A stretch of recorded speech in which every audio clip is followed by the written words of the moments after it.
Hey humans, how's it going? Susan Ruth here. Thanks for listening to another episode of Hey Human Podcast. This is episode 178, and I sat down with Jermaine Jackson. Not that Jermaine Jackson, a different Jermaine Jackson. Jermaine works with the American Red Cross. He works in CPR training, bloodborne pathogen training, disaster training, that kind of thing. Super interesting conversation. I learned a lot. I think what we talked about is going to be very helpful for people to listen to. One of the things he mentioned, we started talking about the Heimlich maneuver, and he kind of offhandedly said something about Heimlich family being in a fight with the Red Cross. And I regret I did not ask him to go deeper into that because we went down a different path. But I looked it up online and found an article, and I'll put it on the links page because it was pretty interesting. One thing I want to bring up, separate from the show, is that my friend Sammy Plotkin, who's a fantastic artist, just had a song come out that he and I wrote with another friend of ours, Nikki Shannon Fernandez. So Sammy Plotkin, Plotkin. The song is called Work in Progress, and it's on Spotify and iTunes and all those good places. And it's a great song. I'm really proud of Sammy. His voice is divine. So it's very cool. I just wanted to let you all know you can find that out there in the world. Again, the song is called Work in Progress. So please help support indie music. Yay! Other stuff, social media, you can find Hey Human on Facebook and Instagram.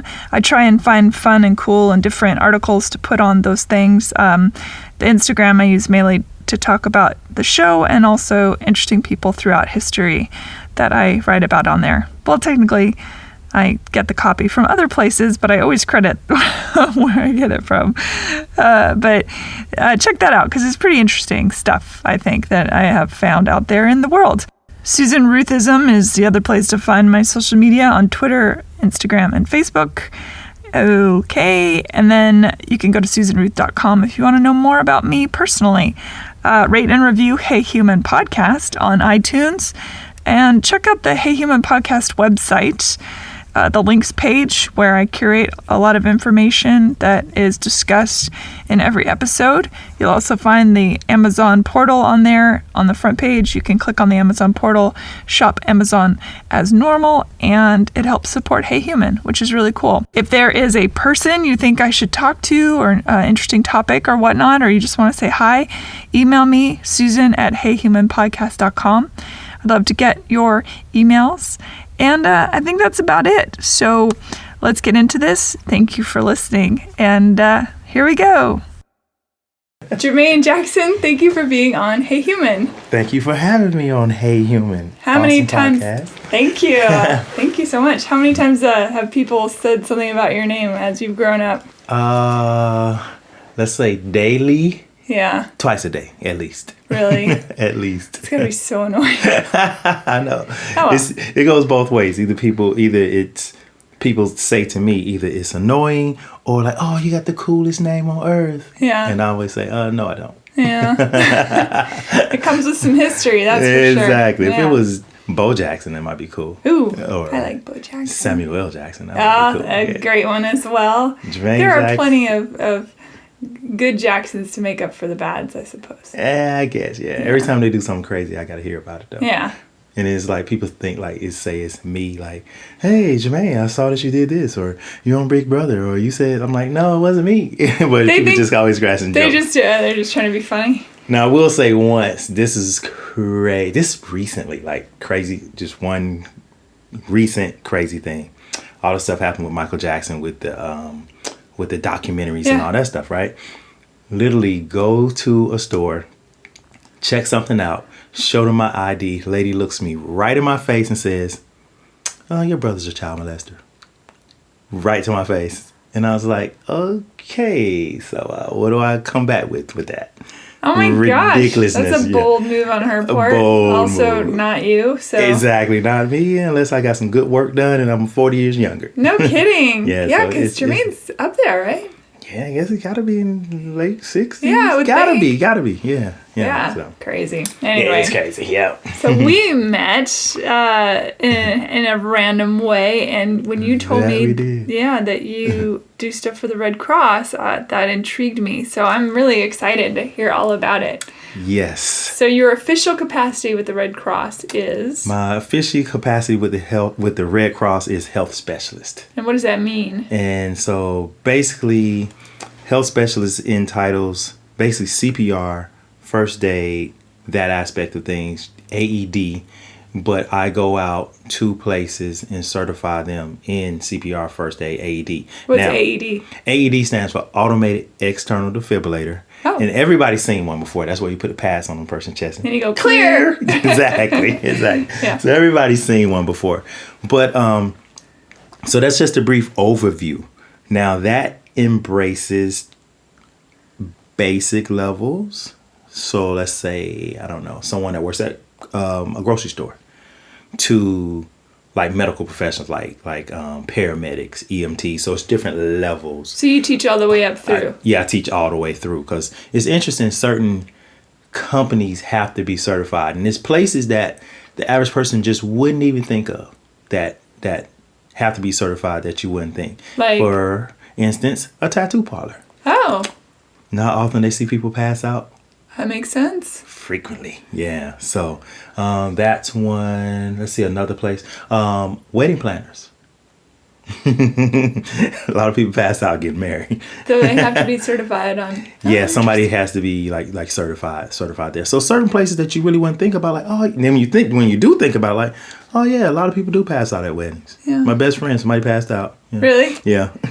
Yeah, I would think that gyms would be a big one. Gyms, all gyms, even if it's a gym the size of a bedroom, they have to be certified.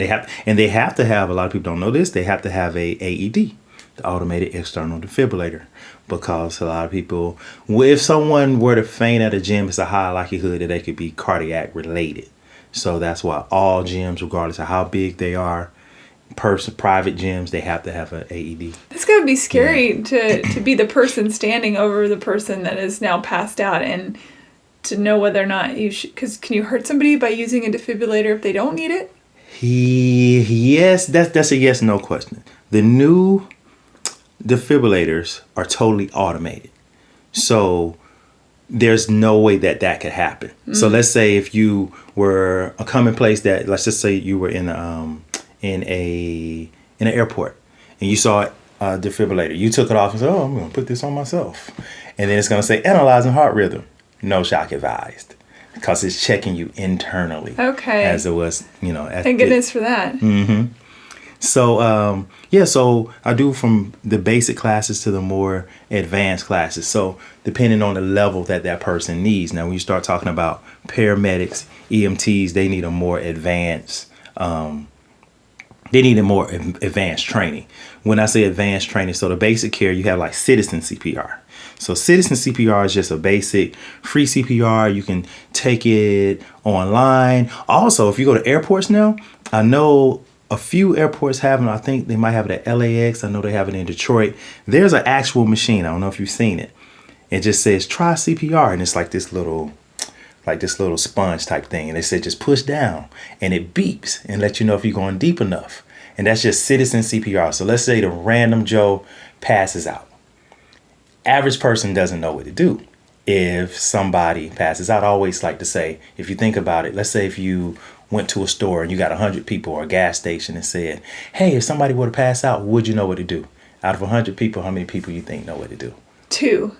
That's my guess. Good answer. Really? Yeah, it's going to be about 2%, no more than 5% of people that know what to do in an emergency situation. So some people are going to panic. The problem with that is when someone passes out, people don't do anything. So I'm going to quiz you now. So I'm going to put it all together. So people don't do anything.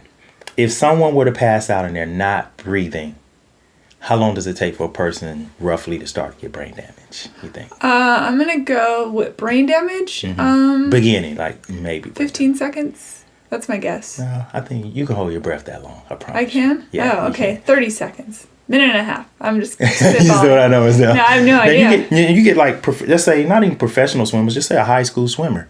They can swim down the pool and come back and hold their breath for at least 2 minutes-ish. But they're in really, really good shape. Yeah. Average person. That's because there's enough oxygen in the blood to carry. Exactly. Okay. And their heart rate. So if I just sit here, I'm relaxed.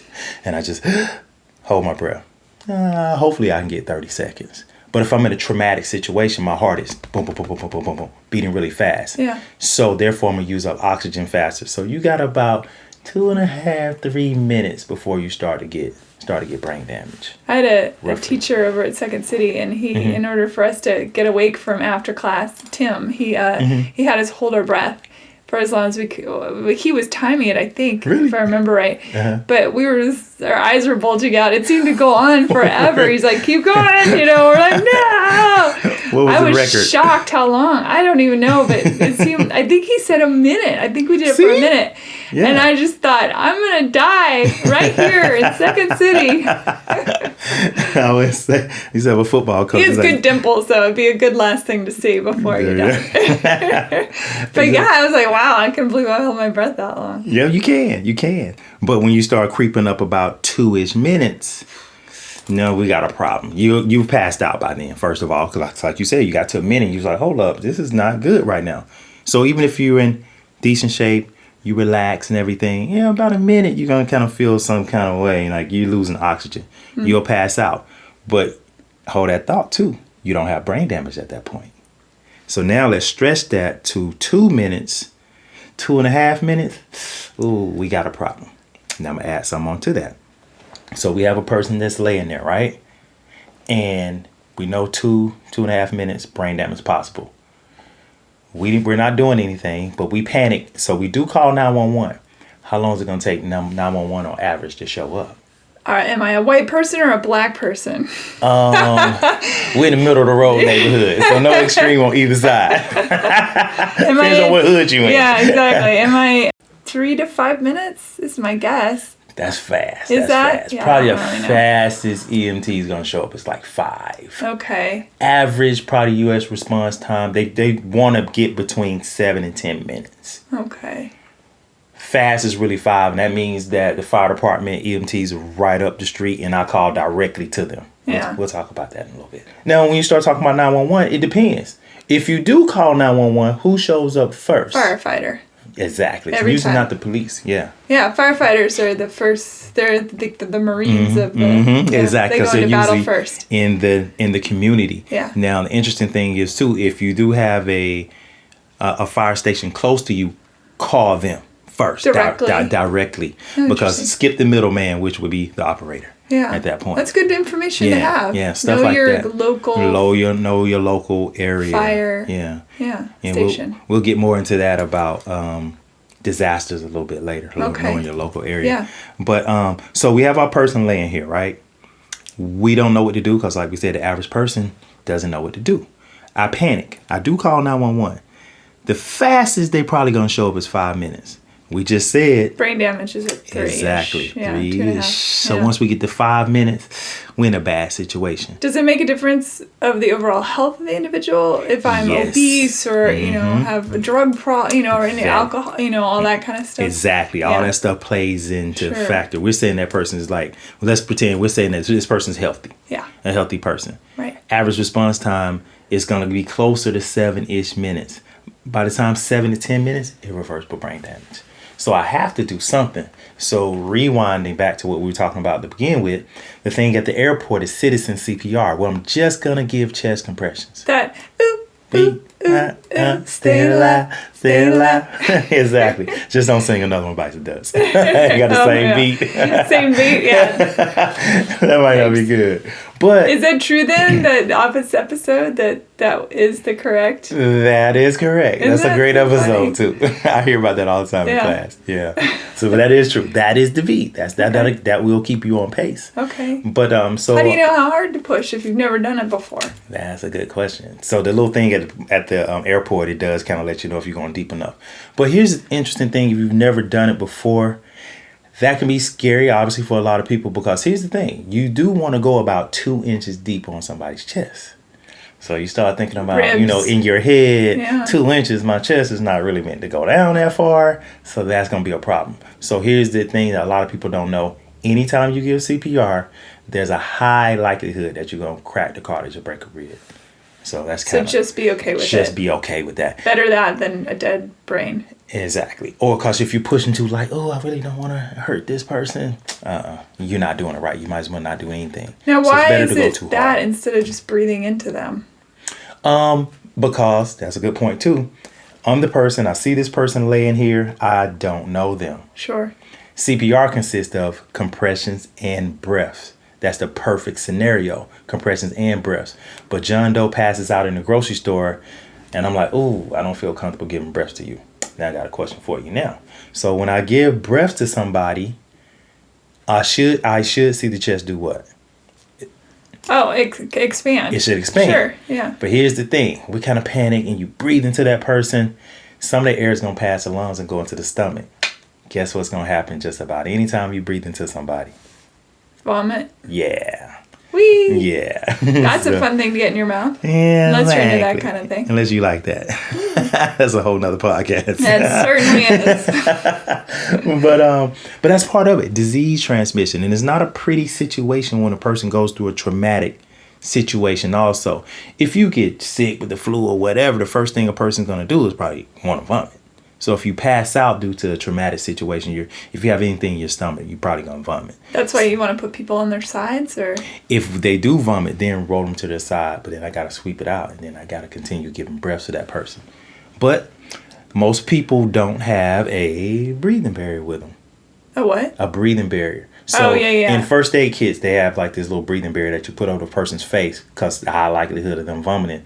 So when I breathe into them, if they vomit, guess what? It stays on their side.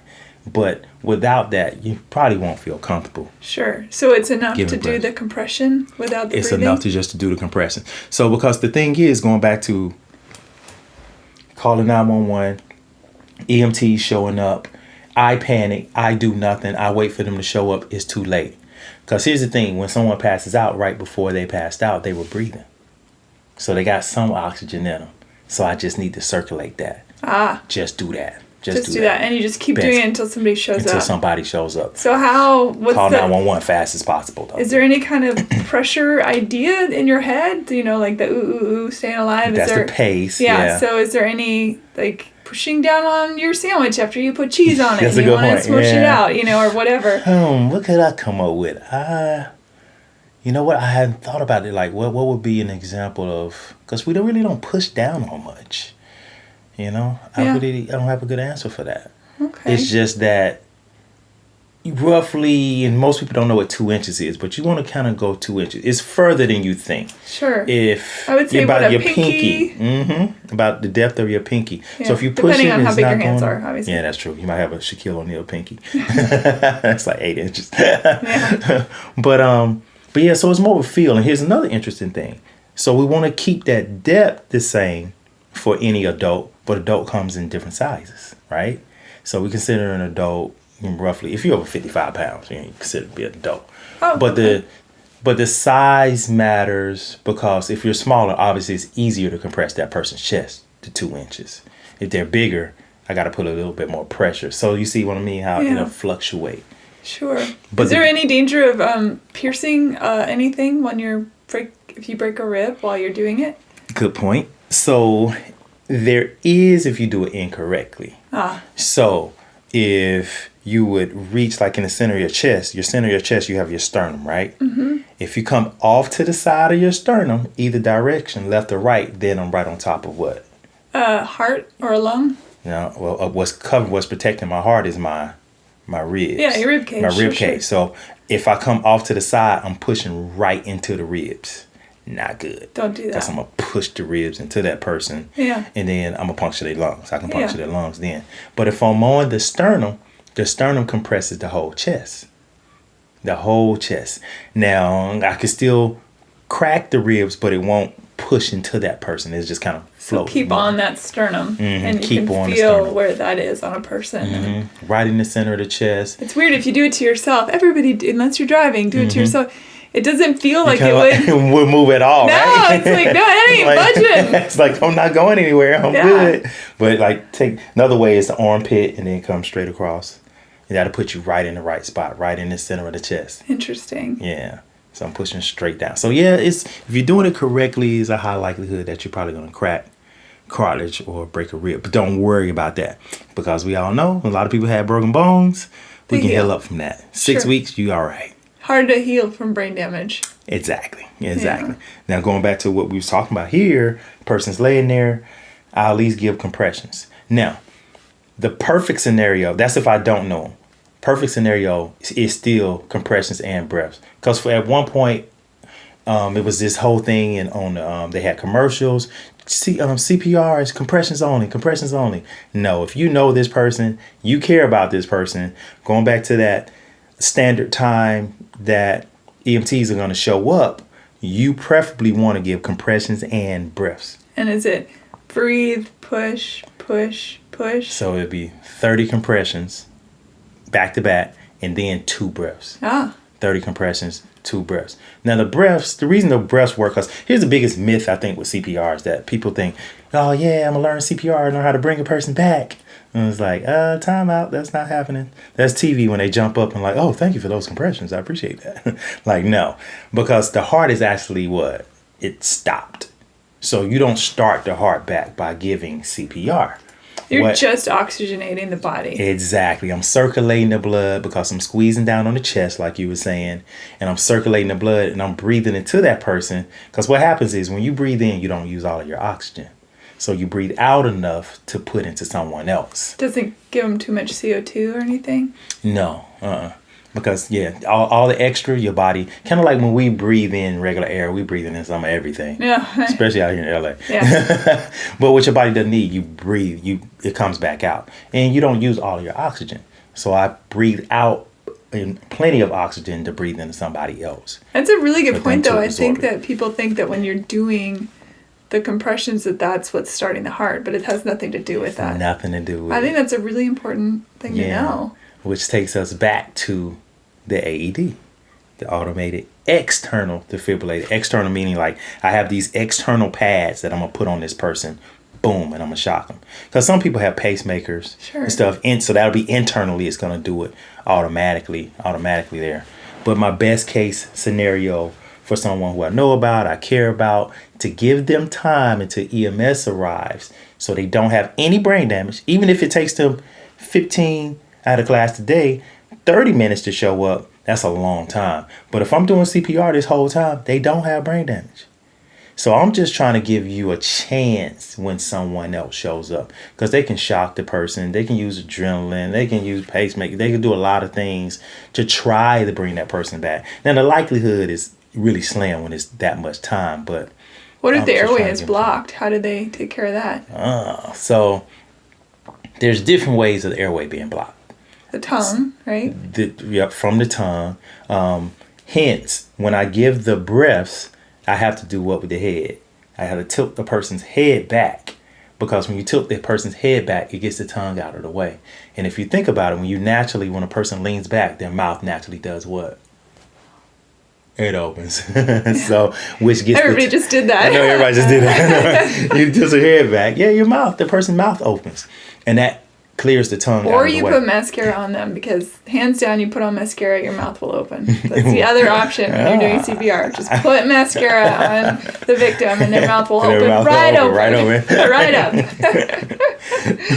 So tilt the head back. Tilt the head back. That opens up the airway. Yeah. So we gotta have the airway open. So that's one thing that could block the airway, obviously. Yeah. Baby CPR is different. Yeah, baby CPR is the same, but a lot different because of the size. The baby. The size, the size of the baby. If you got yourself a big baby, this is what you got to do. Exactly. So we're talking about, like, when I say baby, I'm talking newborn to a year. They can't walk. They're small. We'll really just say newborn is 6 months. Even the smallest person, your hand is too big to compress their chest. Use 2 or 3 fingers in the center of their chest to compress their chest. Same thing, find the sternum. Find the sternum right across the nipple line for the baby. And then I'm sorry, you can't say nipple on air. No, I'm kidding. There's no saying nipple on this show. No. Okay. What are you thinking? Armpit line. We're going to go across and give 30 compressions on the baby. The number is the same whether I'm dealing with a baby, a child, or an adult. The number's always 30 compressions, always 2 breaths. Why 30? Why is that magic? Because they want more circulation of the oxygen, throughout that person's body. So that's why they increase the number from 15 to 30. But I want to use 2 or 3 fingers in the center of the chest. And I don't have to push as hard, obviously. But the other most important thing is the breath. When you breathe into a baby, you don't have to pinch their nose. You use your mouth to cover their whole mouth and nose. Now, here's another major thing. It's not a breath. It's just a puff of air. What does that mean? Just a puff of air, like you're blowing out a candle. Oh. That's it. Because a baby's lungs is about as big as your thumb. And so if you give them a breath, that's too much air. You could pop their lung. Ooh, yeah, that's awful. Yeah, we want the baby to make it. Yeah. Yeah, so and you didn't mention pinching of the nose for the adults. So. Yeah, for the adult. Yeah, to get the air to go in, when you tilt the head back, I have to pinch the nose and then breathe in. Okay, good. Yeah. Because if not, and then you're like, oh, they're breathing. That'll be your breath coming through their nose, breathing on your cheek. So, yeah. And try not to panic. Try not to panic. Yeah. Now, here's another situation. A person is like, they come in a room and they're panicked. And they got that weird look in their face. And then, boom, they go down. So, initially, when they go down, you looking around like, hey, what happened? I'm looking at the scene, scenario, what happened? All this stuff is happening instantly. So, they go down. So I walk up to them. What's the first thing I want to know if they're doing? Throwing up? No, they just went. Seizure? See, I'm not trying to assess them at this point as to what happened. Because here's the thing. What the condition is, I really don't care at that point. I just saw this person go down. I want to know if they're doing what? Breathing. I need to know right away, are you breathing? It's always about the breathing. It's always about the breathing. That's really the only thing. Unless they're bleeding out or something, and then I guess you want to tourniquet something. But we'll get there. Yeah, we're going to get there. And I'm going to just cut you off right there. Bleeding trumps breathing. That's a tongue twister for the day. Bleeding trumps breathing. Okay. Because you could die faster from bleeding than breathing. So, yeah. But, so I tap the person, hey, are you okay? And I'm yelling at them as I approach them. I tap them. Then I got to get my ear down there to listen to see if they're breathing, right? They're not breathing. Obviously, I've gotten someone to do what? Call 911. Call 911. Or fire department. Or the fire department, or right to the fire department. And then I'm going to start CPR. Now, here's my scenario. This person ran into the room because they were choking outside.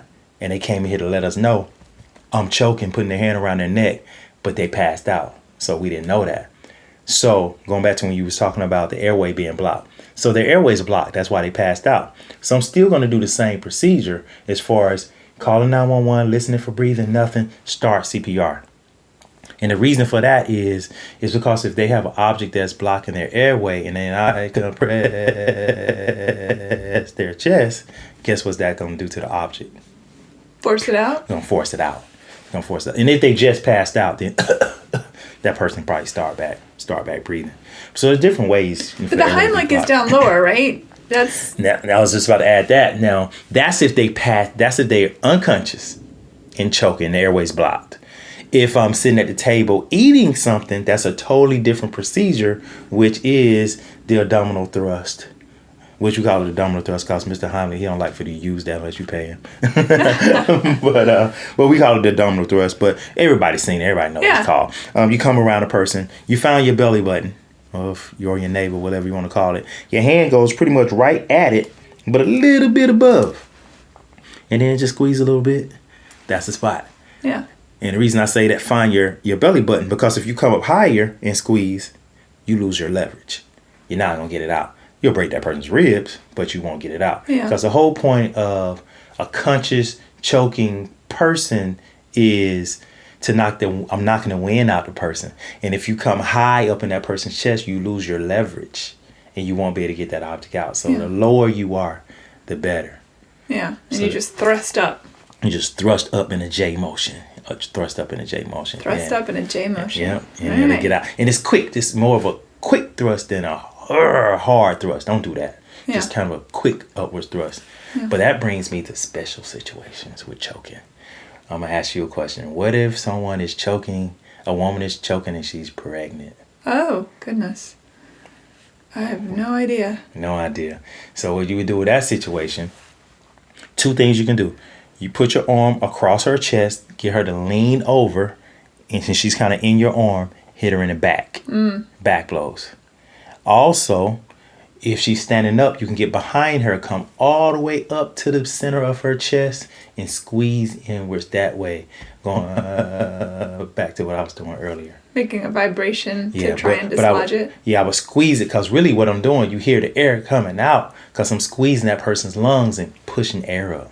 Yeah. So that's another. What about the pen, the big pen tracheotomy that we saw that's Grey's on Anatomy. television? That'll get you in trouble under the Good Samaritan law.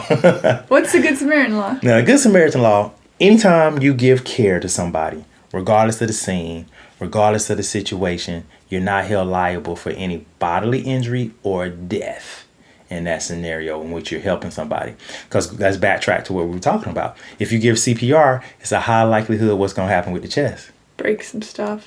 I can't sue you for that. The person can't sue you if you broke that We're person's trying to ribs. save their life. If this person doesn't make it from the CPR, they can't sue you. Say, oh man, it's your fault. You killed that person. Oh, no, I didn't. I was trying to make the situation better. Is that a law in every state? Yes. Oh, okay. Yeah, that law's in every state. Now, going back to if I'm choking and you try to give me the tracheotomy from Grey's Anatomy, you're liable for that. Because that's like going above and beyond your level of training. That's surgery, So it has to be something pretty much ridiculous. And then you'll be held liable in that situation. I got another question for you. What if someone's choking and they're too big for you to get around? For you to get your arms around? You get 2 people? If you got 2 people. Would that work? No, that won't work. Oh. What I'm gonna have to do? Step on them? I don't know. If they're really big, you might be able to lean them over, hit them in the back. Maybe. If so, you're assessing the situation like instantly, right? Or if they're like huge, you get in front of that person, and you kind of put one leg in front of you, one leg behind you, and you do that thrust. Yeah, a thrust up in their abdominal region With a flat hand. with a flat hand, just pushing by their navel. Boom, just push up really quick and really hard. Okay. Or if they're up against the wall, you can the wall will support them and you can push up that That's way. a choking victim. That's for choking. Right. Yeah. What if you're by yourself And you're choking. and you start choking?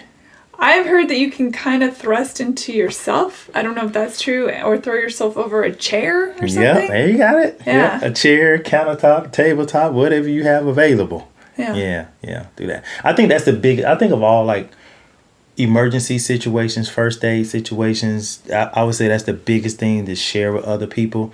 Like, hey, so I was listening to this podcast about CPR and first aid, and then just ask your friends, hey, if you were to choke right now by yourself, what would you do? Right. Most people don't know what to do. I was at my in Nashville and I was sitting on my couch watching Netflix. It was a Friday night. It was late and I was eating popcorn.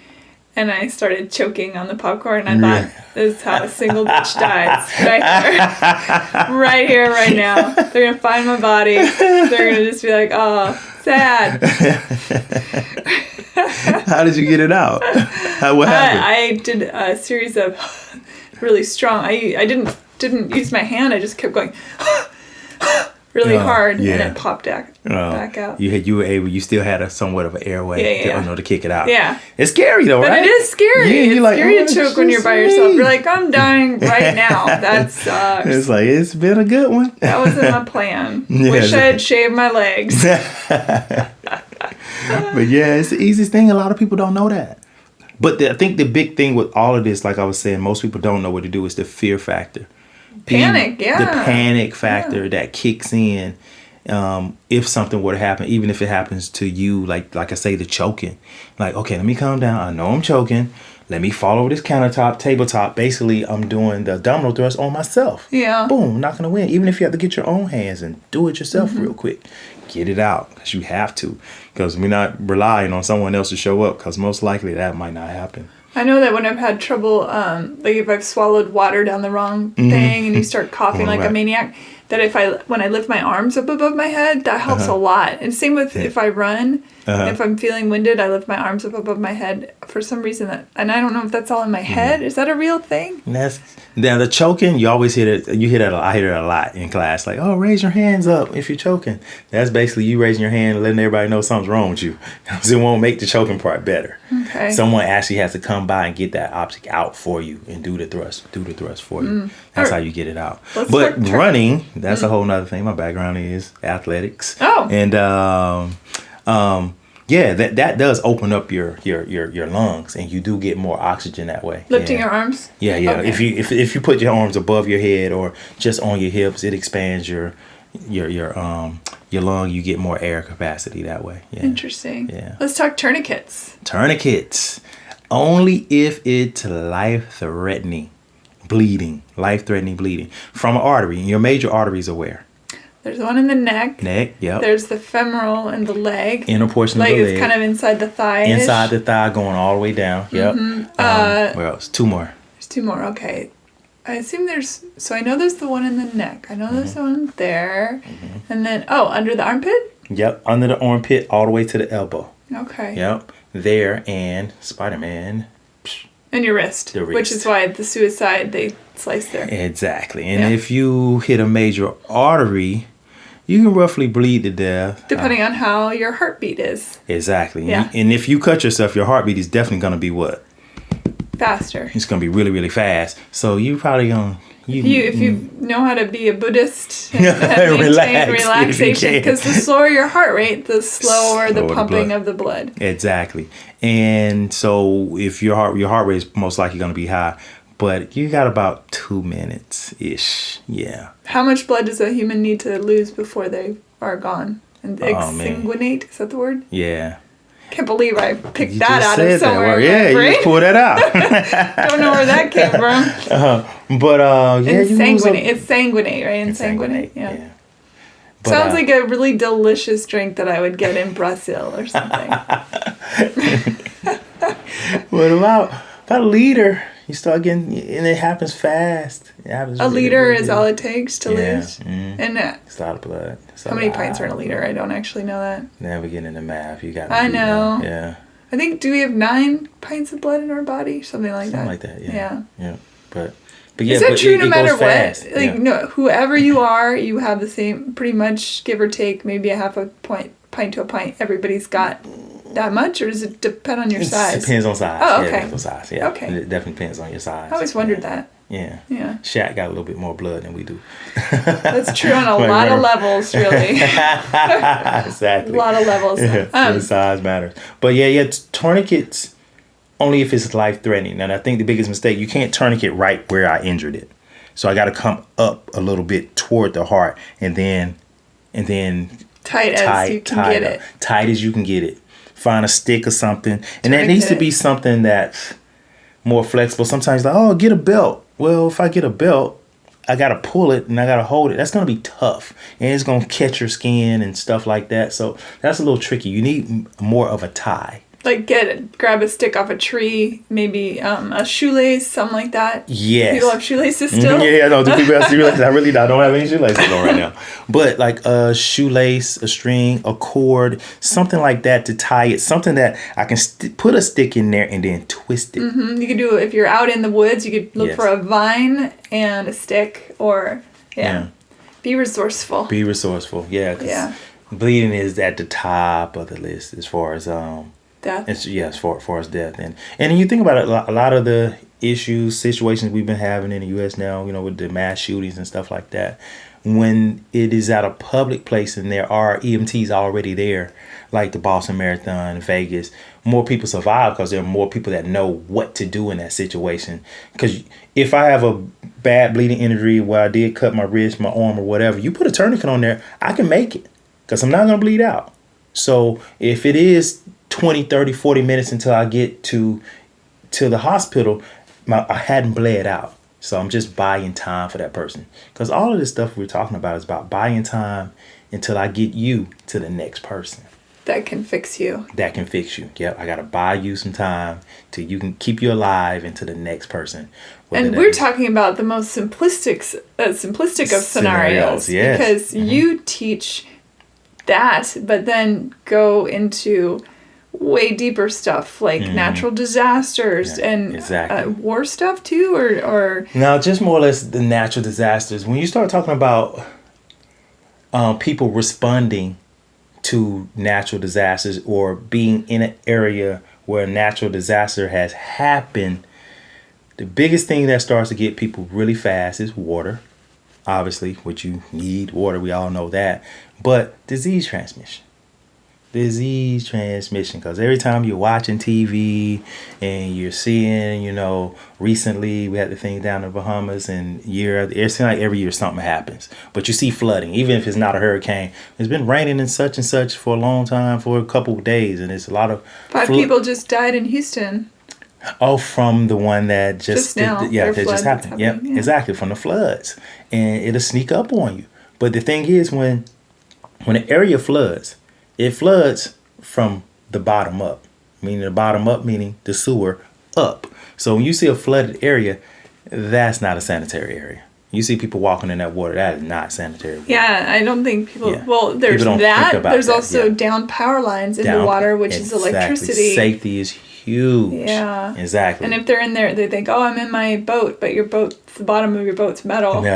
You just got electrocuted. Yeah. Yeah. Things like that. So it's this true safety aspect of response and disease transmission, and then having clean water, let alone food and things like that. That's why you can go a while services is huge. Without the food, it's the clean water. It's the clean water. It's the clean water, and that takes you back to survival mode, which the Red Cross, we teach like wilderness classes, and that's more or less like, hey, if I'm just out and about and I don't have anything, I gotta just feed off the land type thing.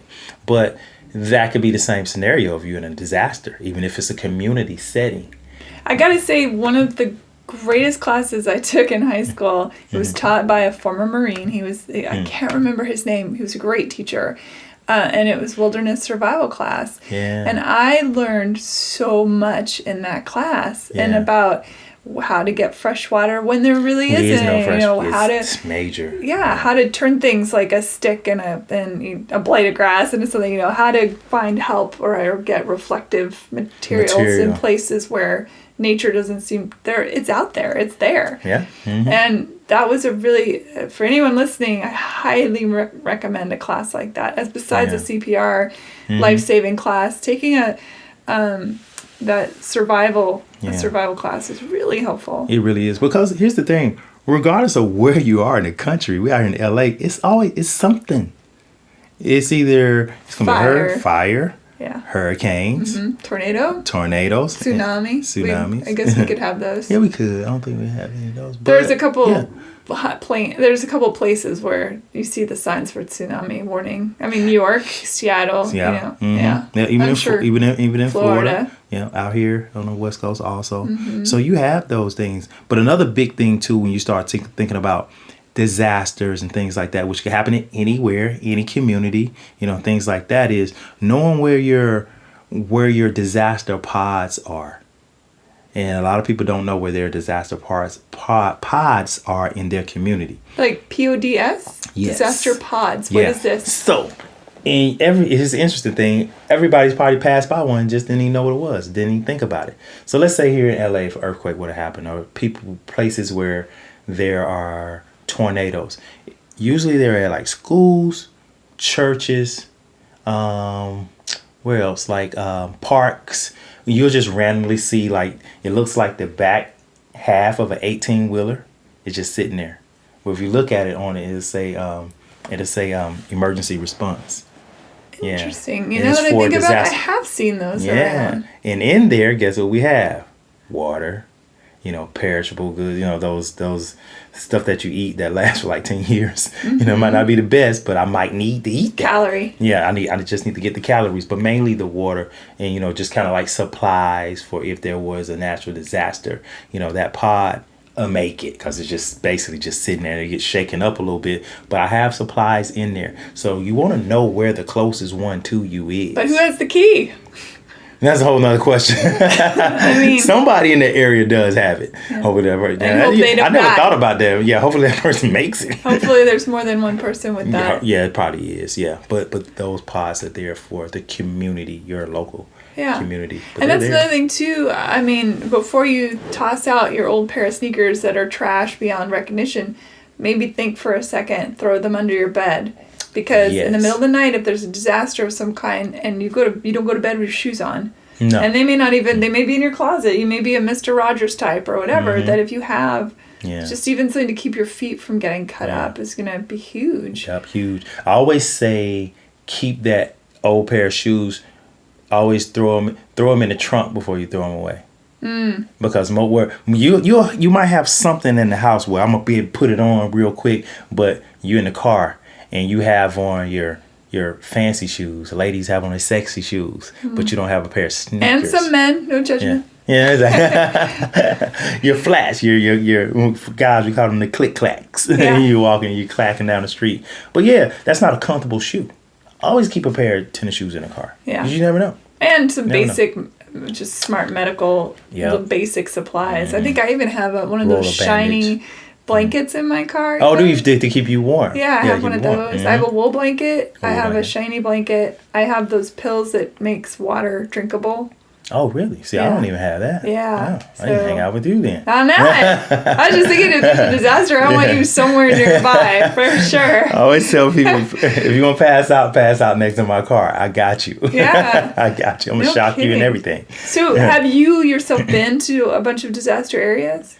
A few. Not a bunch, but a few. Like? I think the biggest one that I went to was in Haiti when they had the earthquake there. That one, Houston a couple years ago. Yeah. What is that like to step into that absolute bedlam? Yeah, Katrina. I'm thinking Katrina. You're a Katrina. Yeah. It is. It's really gratifying to do it, but it's mentally taxing. Because you love to help and you're giving supplies, you're doing everything that people need. Like that's what we do as humans. We give to other people. And I think that's what we should do. But when you think about the circumstance that person is in, I think when you come back home, that's when it all hits you. When it really hits you. You think about it when you're there, but this person's lost everything. And depending on the scene and the situation, that person could have saw the person they love the most get swiped away. You know, you're dealing with people that are taking medications. They no longer have that medication. And then you go back to, that sense of survival. Some people are in that true survival mode. Like I listened to your podcast. Can't remember the guy's name about the Holocaust. Mm-hmm. Eric. Eric. His grandparents, yes. But when you don't have your we take so many things for granted, and then when you don't have those things, you kick into a whole nother place. When you have nothing, when you've seen people close to you have been lost, and here's the thing: you're just out there. Because it's not like, okay, you're so vulnerable. You're so vulnerable because right when that emergency happens, boom, it goes through. Nobody's there. When that water's rising on you, nobody's there. You just trying to live. You got people in wheelchairs and all this and that and the other. At that point, a whole nother being takes over you. And this is just listening to other people talk. I got to live. How much is my will to live right now? And then if I do make it through that, how much is my will to live to wait till somebody come get me? And I don't know when they coming. Or I might see people, I might hear a helicopter, but they're a mile away. When are they going to get to me? Because I'm struggling. I got a car on my leg. Things like that. To prevent yourself from going into shock and things like that. So it's really true survival. And you meet these people who have survived some horrific, situations and circumstances. And, just to be able to give to those people. But it's a lot. And please, anyone listening, don't drive your car into deep water. No. Don't do it. Even not so deep water. It's just not worth it. Yeah. Things happen. Water is extraordinarily powerful. Yes, it is. And here's the interesting thing that people don't think about. You don't know how deep the water is. You don't know if there's a sinkhole underneath somewhere. And that's what gets people. They like, I've driven over the street. I live here. I know this street. You don't know it once it's covered with water. You don't know it. And the current looks like it's not much. But if water is deep enough to get to the middle part of the rim of your car, it could take your car. Yeah, and if it's strong enough of a current to hit, and it hits fissures that are already in the street that you maybe not have noticed when you're driving over it dry or even in the rain, it could take that and push that open, and then God knows what's underneath that. Yeah, exactly. Because you're putting pressure on a place that's already been weakened. Because your car, truck, or whatever, thousands of pounds that you're going across there with. So. What do you think the most dangerous of all the natural disasters as far as survival might be? Oh, that's a good question. Dangerous as into the likelihood of more victims, casualties, I guess. earthquakes. Yeah, I figured that was going to be it because of falling debris and because the earthquakes is because we're sitting here right now. We're in LA. We don't know. We don't know. Hurricane, we know. We know what's coming. We know what's out there. We know which direction it's moving. We even know how fast the wind is blowing. Inclement weather. I'm from Georgia. And I've seen a tornado or two. Me too. Moved to Nashville. Yeah, but you know you know the weather's getting bad. They tell you, and the sirens give you warning. There are a couple that come maybe without warning, but for the most part, they know. When it's at nighttime, obviously we can't see, and but you know there's a storm, and you know and anyone that's lived there, anyone that knows, they know the color of the sky changes. They know that the birds go, nope, I'm out. It's quiet, and then you hear like a train sound. And that train is problems. Yeah, big time. And the wind and the hail. If you see hail, go downstairs. basement. Go downstairs. That's what mom's like. Come downstairs. Let's do downstairs. We are sleeping downstairs because sometimes the storm is coming. They talking about it on the news, and I remember my mom saying, "Okay, we're sleeping downstairs tonight. We're not sleeping upstairs because by the time you hear the train, it's too late." In the middle of the night. No, we're already downstairs. And it does sound like a train. It's so weird. It really does. The cow flies by the window and you're like, yep, that's, exactly. That's a problem.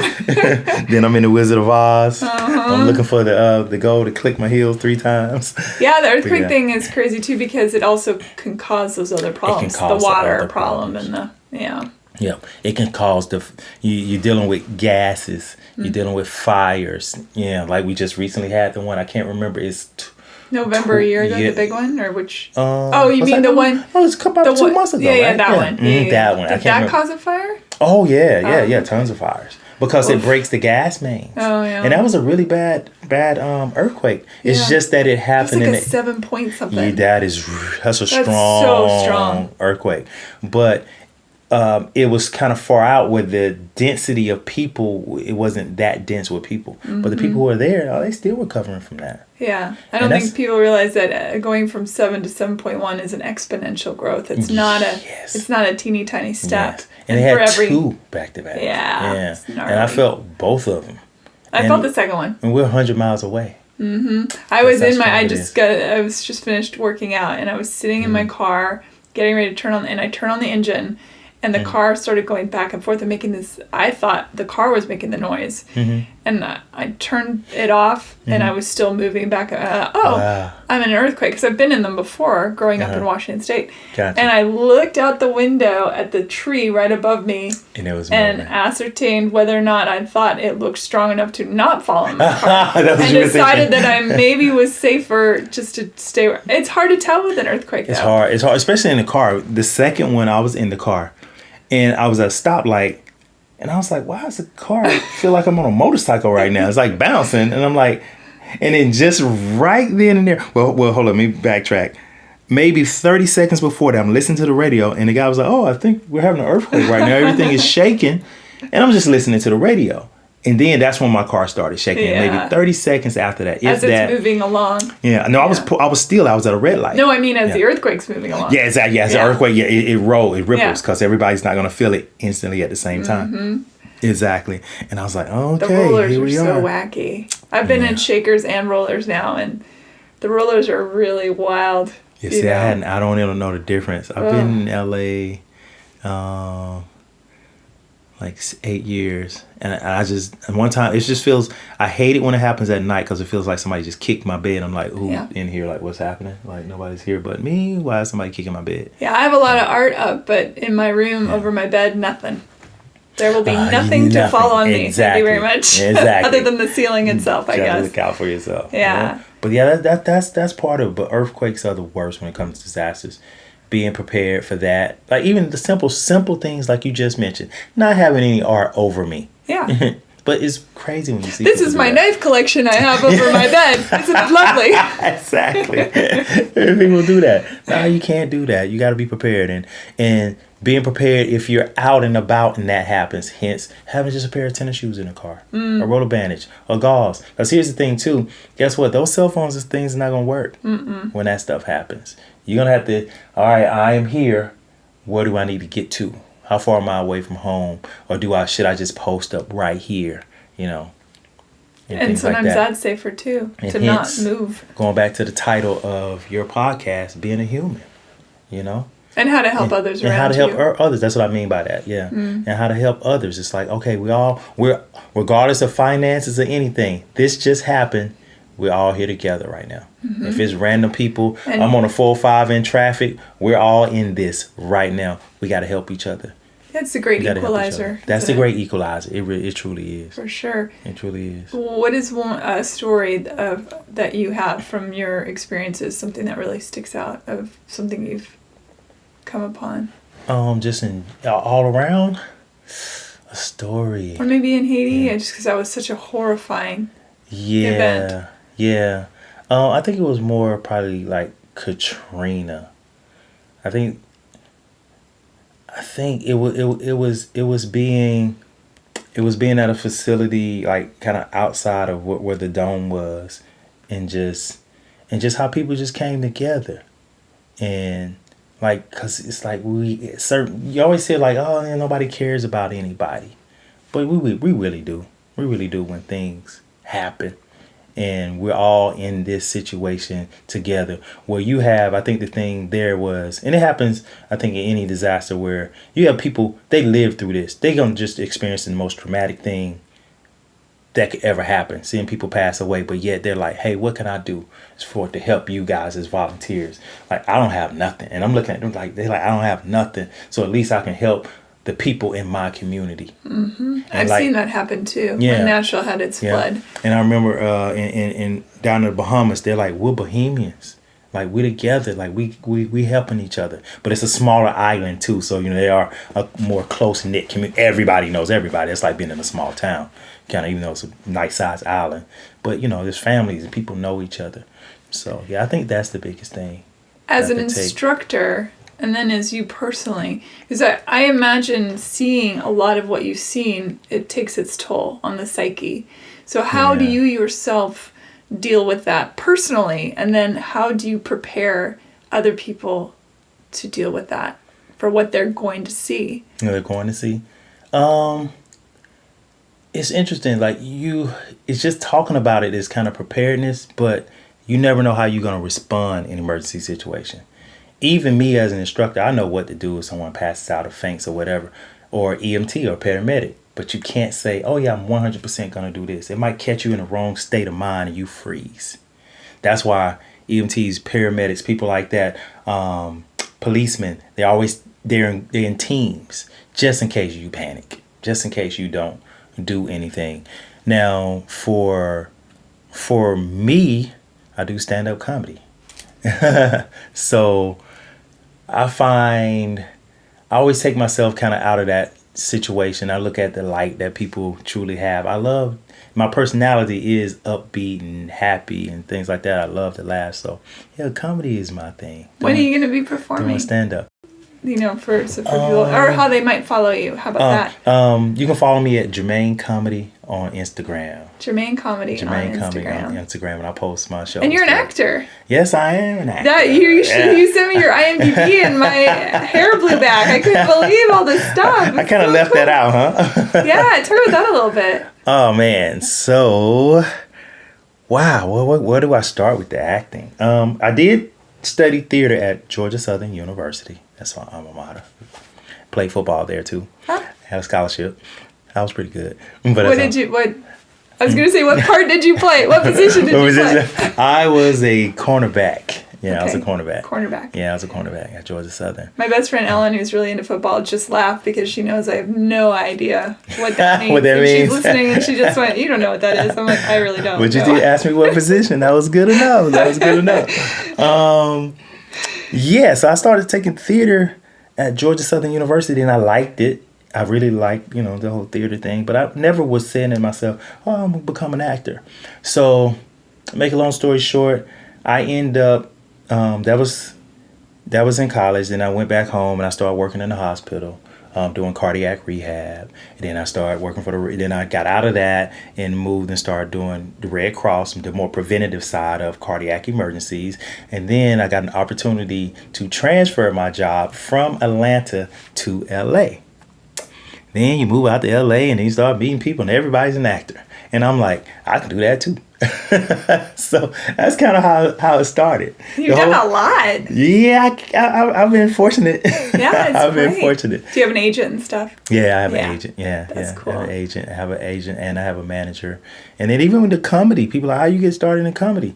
That started on a dare. Yeah. Yeah, I was at the place and this comedians, they sucked. And I was like, they suck. Oh.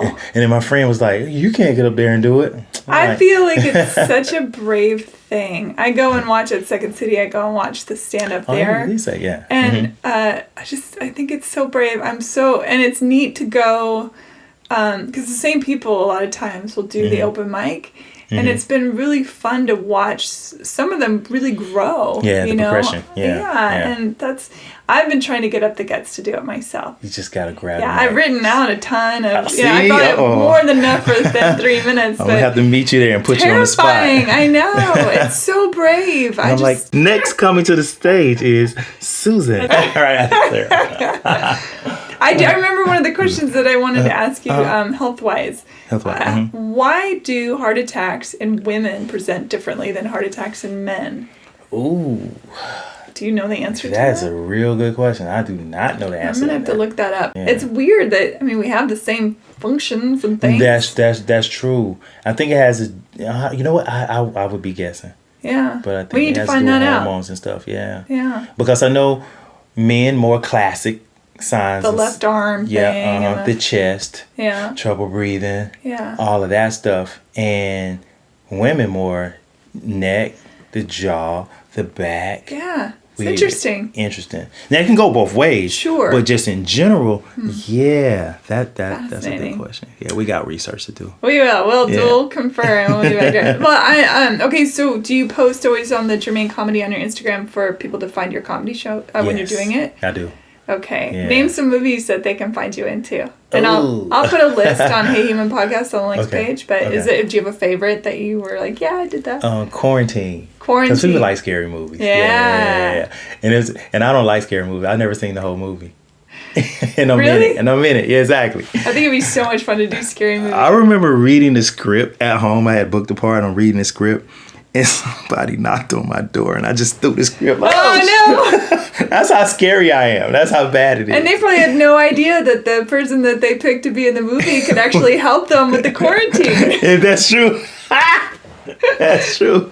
They got two for one. They should let me be one of the doctors. Like, I can fix this situation. You totally could have. I totally could have. Yeah. But Jermaine, you are fantastic. Thank you for your service. Thank you. Also, thank you for having me. Yeah, and for people that want to know more about the American Red Cross, they can...